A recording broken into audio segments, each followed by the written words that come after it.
All right, Shalom. Want to begin the lesson off by giving all praise, honor, and glory to the Heavenly Father, Yahweh, Ba'ashem, Yahushai, Ba'ashem, Akakurash. Double blessing and honor to the apostles and elders of Great Millstone who taught me this truth through the spirit and power of Yahweh, Ba'ashem, Yahushai. I'm back with another lesson through the spirit, man. Just going to be updating y'all on that conversation that I had, that I've been talking about, that I was talking about in my lesson the other day. So I'm going to go ahead and tell you all that. And Lord willing to be edifying those out there listening and watching, man. I'm going to open up with this precept real quick. Bear with me one moment.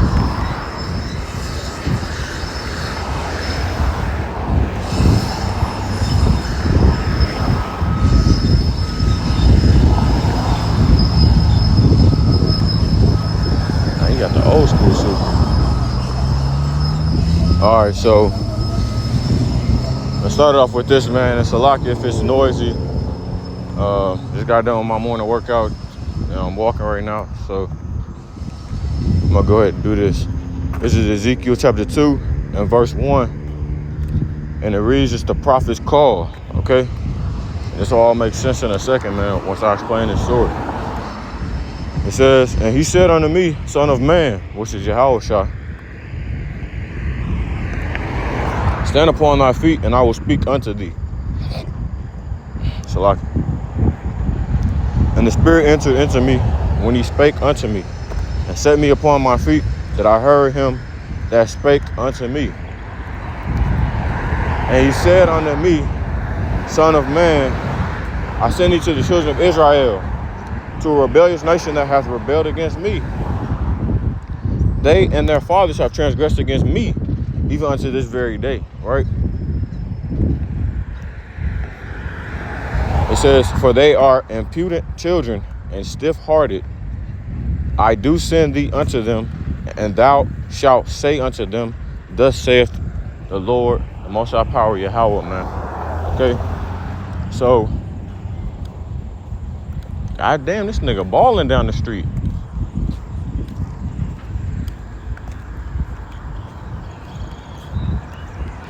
Nigga like he don't even want to stop, man. So lock it for that.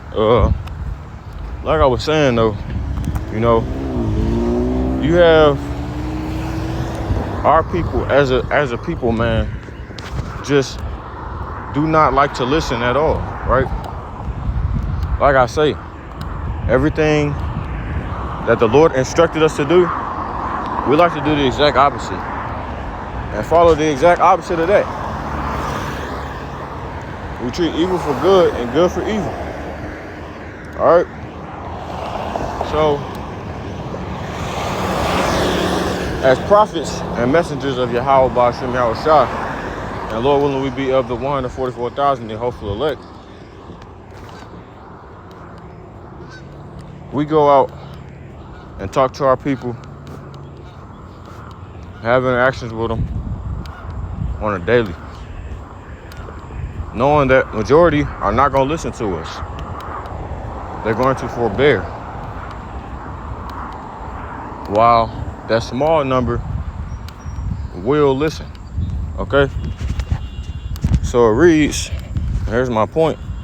And it says, and they, whether they will hear or whether they will forbear,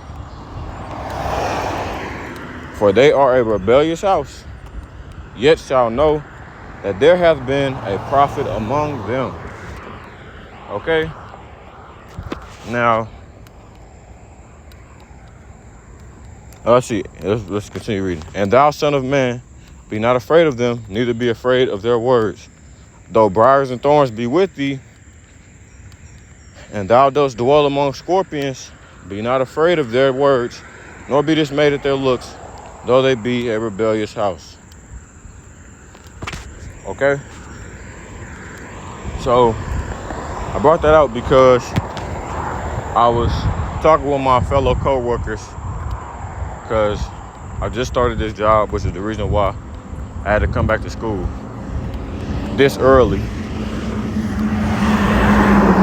Talking with my fellow co-workers, and somehow we came upon the topic of Donald Trump and the war and whatnot.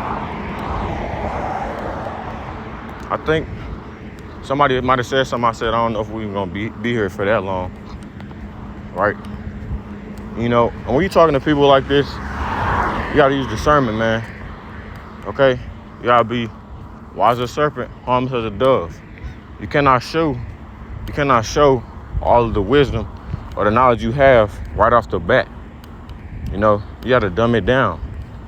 I like to play dumb. I don't know shit, right? They'll talk about things, and of course I know more than what they're talking about, depending on the topic. But do I show that? No. Yeah, you gotta be gradual. You gotta be innocent, man. Okay? So we're talking about these things and whatnot.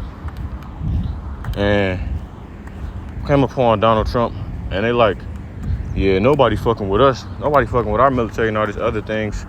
And he was like, they're talking about how Iran was scared to bomb us and all these other things. Not knowing that this is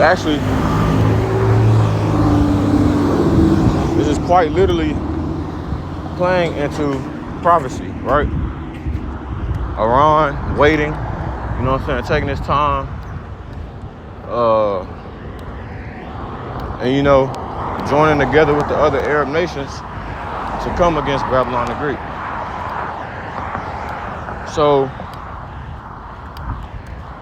with that being said, they were saying that and stuff like that.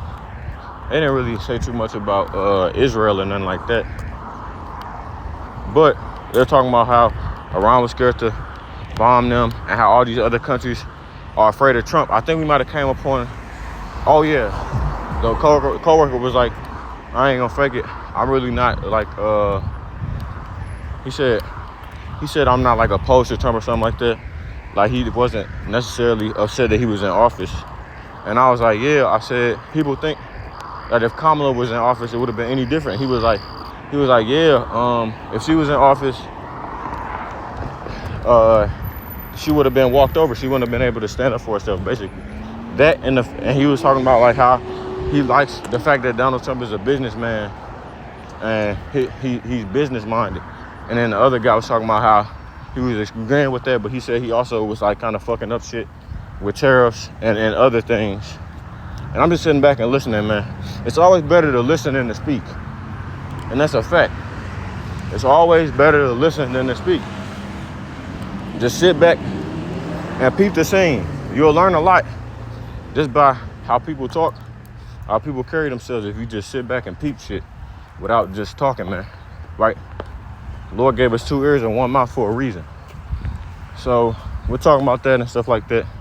Because people will tell you a lot about themselves. People like to talk. So he was saying that and stuff like that. And I was like, yeah. Because it is funny. These people are actually getting upset at Donald Trump being in office. As if it would have been any different if this bitch was in office. It actually would have been worse. It would have been worse. Her political view, I'm not going to go into it because I'm not really into politics. Like I told them. Nonetheless, though, he said, the dude was like, who made that remark, basically was like, when they're talking about countries and other people being scared of America, they basically was saying we're not to be fucked with, all these other things,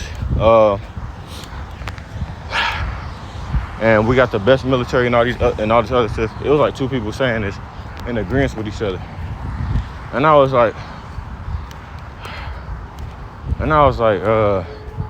I said, you know, all of these nations are gonna join up and come against America, right? Right? Let me get that.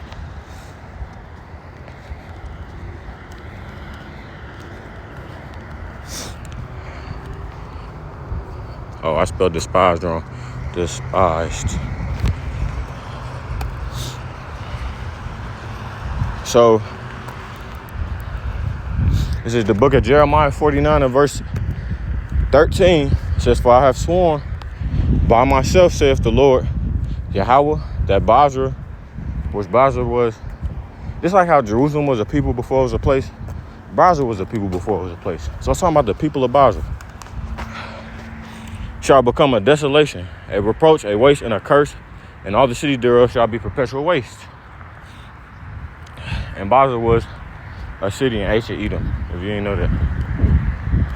I have heard a rumor from Yahweh, and an ambassador is sent unto the heathen, saying, gather you together and come against her and rise up to the battle, right?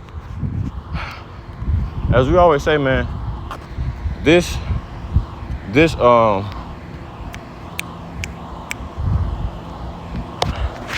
kingdom that we're in is the divided kingdom. Salaki. This is a divided kingdom. This is a divided kingdom, man. All of these nations are already starting to make Revelation 16 and 17, I want to say, come to pass. These nations have been coming against America. The de-dollarization. We talked a little bit about inflation and whatnot.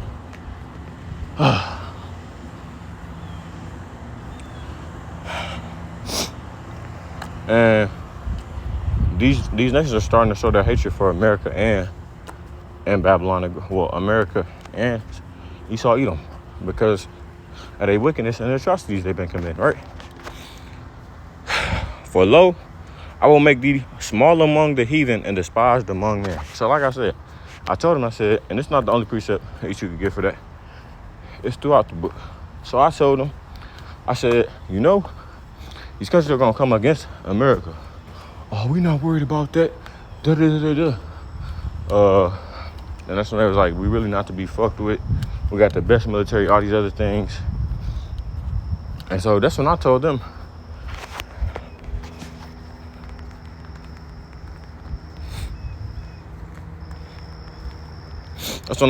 I said, and they didn't know this. You should have seen the look on their faces when I said this shit. I said, y'all know that our military equipment, like our missiles and bombs and all that other shit, has not been updated in 30 to 40 years, right? And the nigga looked at me like, he looked at me shocked because of how much shit he was talking. He didn't know that fact, that they stuff has not been updated since the 80s. While these other countries have been updating their military stuff and been preparing, right? So, let me get this again, backing up my precept. Like I said, this is Obadiah 1:1, and the title of this is Edom will be humble. Because that's a fact, man. Pride goes before destruction, and a haughty look before a fall, right? America has given you niggas, as well as other civilians and normal common folk, the false sense of security, and the fact that we are a strong military power. Like I said in previous lessons, America, if you look at they record of 22-0, it's all tune-up games. They ain't never played no tough competition. You got #1 Alabama going against Middle Tennessee. Like shit like that. It says, the vision of Obadiah, thus saith the Lord, Most High Power Yahweh. Concerning Edom, we have heard a rumor from Yahweh, and an ambassador is sent among the heathen. Arise ye, and let us rise up against her in battle. These countries are going to come up against America, man. Behold, I have made thee small among the heathen. Thou art greatly despised. And we're seeing that. The pride of thine heart hath deceived thee. This is for y'all. Y'all put y'all trust and y'all faith in America, right? Because they give you a false sense of, oh, we big and bad. We the toughest military, all these other things. You have Russia, Iran, China, North Korea, amongst other countries, coming up to join against America, which is America. And who are they backed by? The UK, Australia, and Taiwan, Japan. Some weak ass countries, man. It says, thou that dwellest in a cluster of the rock. That's how you know they're talking about the so-called white man, Edomites, whose habitation is high, that saith in his heart, who shall bring me to the ground? That's the spirit that they was in, right?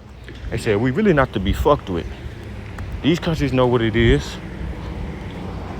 We the biggest, we the baddest, all this other shit. They ain't say that part, but that's the spirit that they were in. Now, they did say we ain't to be fucked with, and these countries know what it is. Yeah.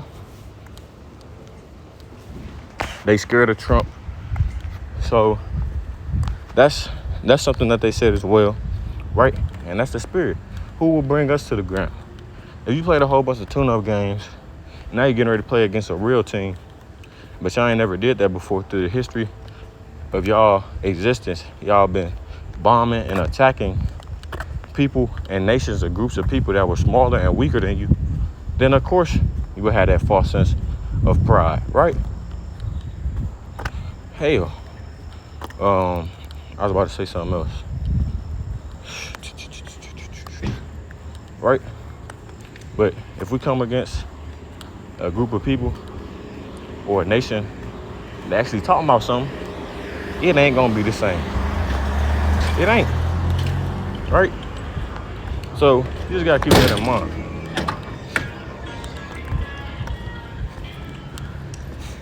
It says, thou that exalt thyself as the eagle, and thou that set thy nest among the stars, thence will I bring thee down, saith Yahweh. So we're gonna see how big and bad their military is once they gotta fight the Lord of Heaven's armies, because that's a battle they not gonna win. So I want to know what these niggas gonna say then. Now I told them that, I said, you know, our military equipment ain't been updated in 30 to 40 years. Oh, we not worried about that. Our shit's still better than theirs. Okay. That was the end of the conversation. I said, okay. And I said, you realize it's not, right? Yes, it is, bro. We America, bro. Then I said, okay. All right, nigga. Don't listen to me. That's why I brought out that first precept. Shit, I warned your ass. I told you what it is, nigga. That's on you. Let me get this, man. I'm about to close this off soon. We're going to get this. This is the book of Isaiah, chapter 31 and verse 1. Woe to them that go down to Egypt for help, which America is spiritual Sodom and Egypt, Babylon the Great, and stay on horses and trust in chariots because they are many, and in horsemen because they are very strong. But they look not unto the Holy One of Israel, neither seek Yahweh. So y'all putting y'all trust in men. Y'all not putting y'all trust in the Heavenly Father, Yahweh. Because the Lord put the Spirit on me to actually tell them these things. And they decide not to listen or consider it. They want to have a sense of pride. So like I said, like the scriptures say, but if we paraphrasing, pride goes before destruction and a haughty look before a fall. Yet he also is wise and will bring evil and will not call back his words, but will rise against the house of the evildoers and against the help of them that work iniquity, right? So when that fall comes, which it will, I don't want y'all niggas to say y'all surprised or y'all didn't know. Or why is this happening? Now the Egyptians are men and not God, and their horse is flesh and not spirit. When Yahweh shall stretch out his hand, both he that helpeth shall fall, and he that is hoping shall fall down, and they all shall fail together. So them niggas are gonna fall with America because they putting their trust in this country. For thus hath Yahweh spoken unto me, like as the lion and the young lion roaring on his prey. When a multitude of shepherds is called forth against him, he will not be afraid of their voice, nor abase himself for that noise of them. So shall Yahweh of hosts come down to fight for Mount Zion and for the hill thereof. Right? All of this that's going on, that's about to happen, it's for the Israelites. It's for the salvation of the Israelites. The fall of America, as well as these other countries, Jacob's trouble, everything. It's for us. It's for our salvation, man. Lord willing, we bear that number. As birds flying, so will Yahweh of hosts defend Jerusalem, which is a people before it was a place. Defending also, he will deliver it, and passing over, he will preserve it. Okay, so you have a lot of niggas who are drunk off that Babylon juice and who actually think in their minds that America is this big bad wolf who really been fighting tune-up games this whole time. If you look at their track record and have never actually fought a fair fight. So, hey, let them be taken in that shit. Just know that us brothers doing this work and pushing this too. We don't want to be caught up in this shit. We want to be hid when the missiles fly over here and destroy this bitch. We don't want to be there in the day of the Lord's wrath because we understand what that means, right? So, as always, I'm gonna close it off there. Lord willing, the lesson was edifying to those out there listening and watching. Call halal Yahweh by Hashem Yahushai by Hashem Kakurash. Double blessing and honors to the apostles and elders of Great Millstone who taught me this truth through the spirit and power of Yahweh by Hashem Yahushai. And until next time, I say Shalom Israel, Shalom. And as always, we are one day closer to the kingdom. Shalom.